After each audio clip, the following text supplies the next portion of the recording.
My name is Curtis Porter, and I'm the Director of the Division of Youth Services at the Family and Youth Services Bureau.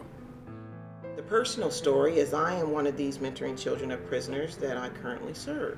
As a child of a parent that's incarcerated, when I was 3 and 4 years old and up through my 10th birthday, I also saw my own mother being taken away in a police car.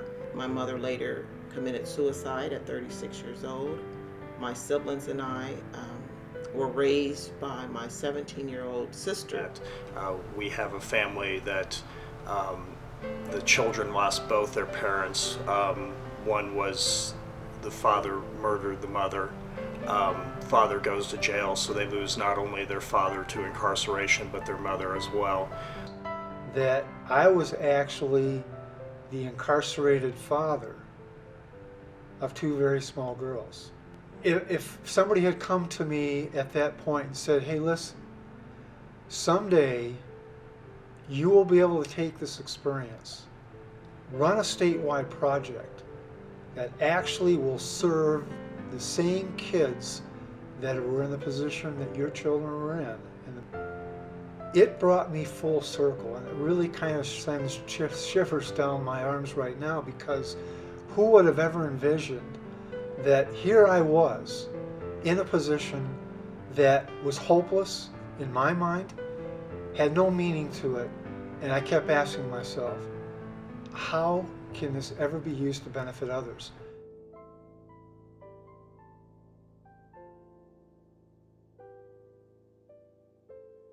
Well, this initiative began in 2003 with passage of the Mentoring Children of Prisoners legislation.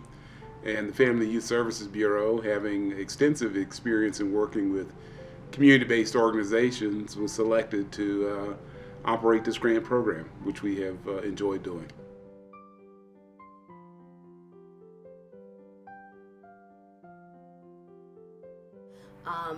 This entire initiative has had an incredible impact on our program and services.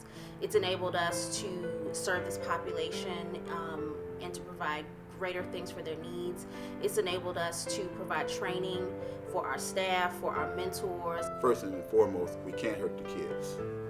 A lot of the kids come from broken relationships, dysfunctional homes, and this program has provided vision, and this program has provided hope, and it has provided inspiration. It's allowed us to expand our services throughout the whole state of Illinois. It's brought our agencies together working for one common goal. It's allowed us to learn about the specific experience and needs of children and families of the incarcerated and how to serve them most effectively. They have allowed us to be in existence since 2006. We've grown tremendously in a lot of different areas. They're actually the reason why Youth Connection is who they are to this day.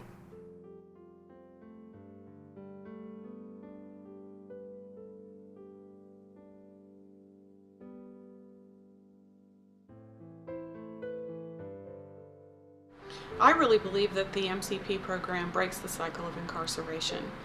Primarily, now the children and families of prisoners are no longer invisible. We've been able to match hundreds of kids and have seen impact individually, one-on-one. You could take that story and transfer it 100 times in our community.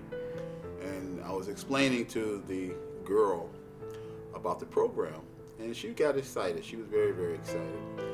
And she was excited to the point she said, "Sir, when are you going to give me my mentee?" And I said, "Oh, it'll be pretty soon." She says, "Well, how soon?" And I said, "Oh, pretty soon, probably in a few weeks." She said, "Oh, no, that's too long. Can I get my mentee right away?" And I says, "Why?" She says, "Because I just want to go outside and play. I can't go outside because there's so much shooting in the community. I can't even go to the playground because there's so much shooting that goes around."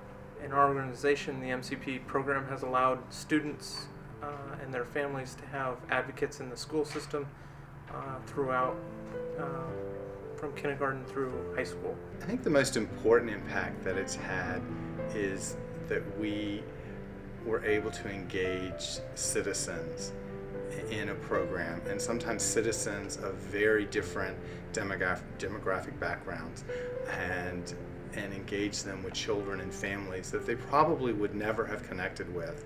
One day, the CEO, our CEO, Charles Pearson, and Jamar were asked to be interviewed by Channel 5 in the Fort Worth area. And during the course of that interview, Jamar said, "Ever since my dad shot those people at the Jack in the Box in Fort Worth, our lives have never been the same."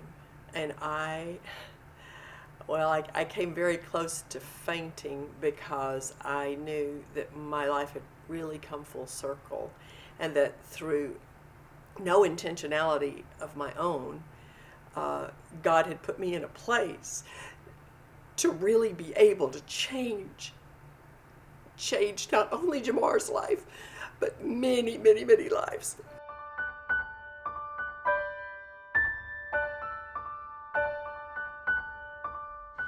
The most significant achievement that the funding has had was really to fund community-based organizations to reach into their communities to work with young people whose parents are incarcerated and their families. And that has been a significant impact on young people across the nation. Well, the federal funding has helped us serve more kids. Over the past 8 years, we have received hundreds of thousands of dollars, millions of dollars in the state of Texas to serve more kids. This program would not have been possible without federal funding, and we would not have been able to serve these nearly 500 children of prisoners. So adding components such as evaluation, technical assistance from the federal government has really increased our ability across the board, not just in the MCP program, but in all of our youth development activities. In and as much of itself, we have started, let me tell you, from 2004, probably about $1, let me tell you. And we have grown now to $500,000.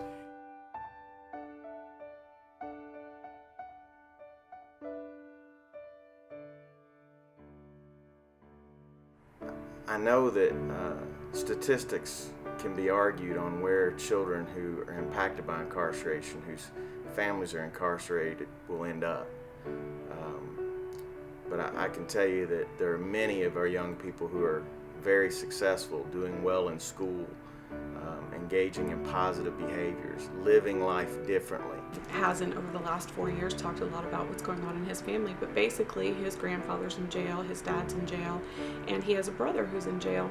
And his big brother told him, "You don't have to go to jail." And that's the kind of thing that this program does for the kids. And we also had a mentee who had had his first birthday party when he was 8 years old. The little boy didn't even know what a birthday party was.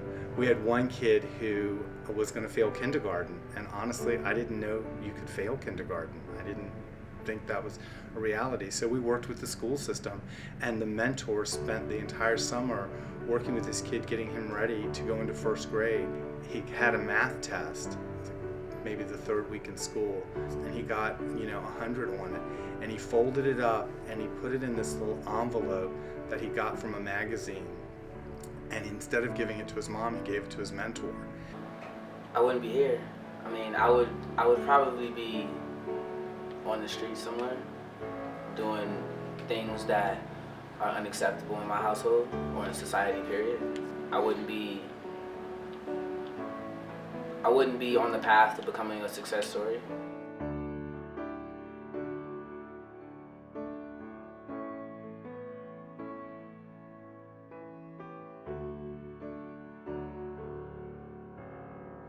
My hope is that these communities will continue to answer, and I've used this term before, to answer the knock at midnight. Because there are young people out there who are knocking at the doors, who need the services that these organizations provide. Well, we've started something that's grabbed our hearts. We can't just finish this task. There's not an end date for us. We're going to continue to push forward, and these kids are our kids, and we're going to continue to mentor them. We will continue to seek out opportunities to find funding to serve these youth. I mean, we are very committed to continuing to provide services. It's going to be a tough road. And we'll be able to still work with some of the kids, and hopefully we'll be able to figure out a way to have a smaller version. Once you grab a hold of something that takes your heart, there's no way to end it. So we may have a end date on a grant cycle, but we don't have an end date on the relationships we're building with kids. With that gives me encouragement. That gives me encouragement to keep this whole program going. And again, I can tell you, we're not going away. If anything, as God is my witness, we're going to get even stronger behind this.